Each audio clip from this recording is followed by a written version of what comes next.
Bonjour, je suis Myrdine, médium canal et créateur de chemin de vie.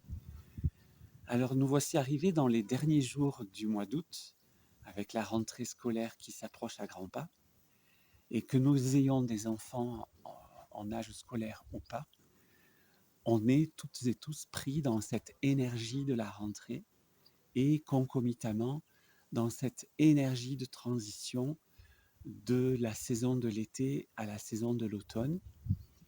Dans la tradition orientale, euh, indépendamment des perturbations dues au dérèglement, au réchauffement climatique, dans la tradition orientale, on ne dit pas comme nous des dates précises, fixes pour les changements de saison, mais on parle plutôt de périodes euh, de 3 semaines à un mois. Donc pour les orientaux, nous sommes déjà partis dans le début, les prémices de l'automne. Et d'ailleurs, regardez, entre nous, on se fait la remarque que effectivement, petit à petit, on voit nettement que les jours commencent à raccourcir. Alors pourquoi une capsule sur cette thématique-là? Parce qu'effectivement, voilà, tu as peut-être et certainement, je te le souhaite, passé de bonnes vacances qui t'ont ressourcé. Tu as déjà certainement repris le boulot. euh, Tu as peut-être pris des bonnes résolutions de reprendre peut-être une activité sportive, de peut-être également revoir ton alimentation. D'ailleurs, une cliente m'a branché sur le sujet, on en reparlera lors d'une capsule, d'une prochaine capsule. Ou bien tu as déjà pensé, voire commencé une supplémentation une supplémentation alimentaire, pardon, pour booster tes défenses immunitaires à l'approche de l'automne puis de l'hiver.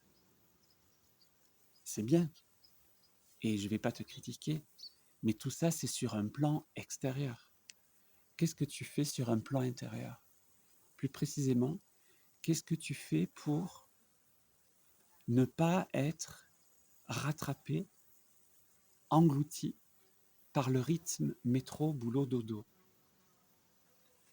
Qu'est-ce que tu fais en cas de coup dur? Hier, j'ai passé un moment avec des amis et ça m'a interpellé. Une de ses amies a eu un dégât des eaux, inondée par sa voisine du dessous, qui lui disait que ce dégât des eaux, alors certes important, hein, il ne s'agit pas de le nier ni de critiquer cette dame voisine de mon ami, mais elle disait que en une fraction de seconde, ce dégât des eaux lui avait annihilé tout le bienfait acquis pendant ses congés.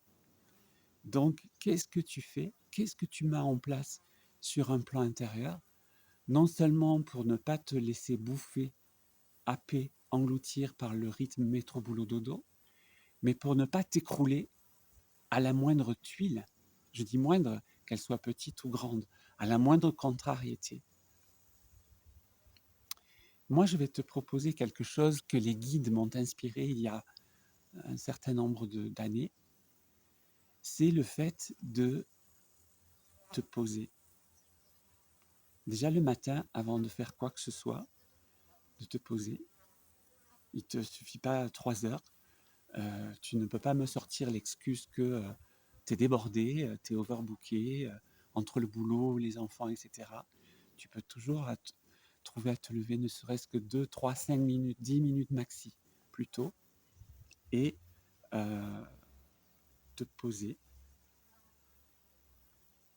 Simplement formuler à voix intérieure ou à voix haute, je m'ancre à la terre et te visualiser dans une bulle de lumière éclatante, voire aveuglante, et la visualiser comme une bulle qui te protège de toute, euh,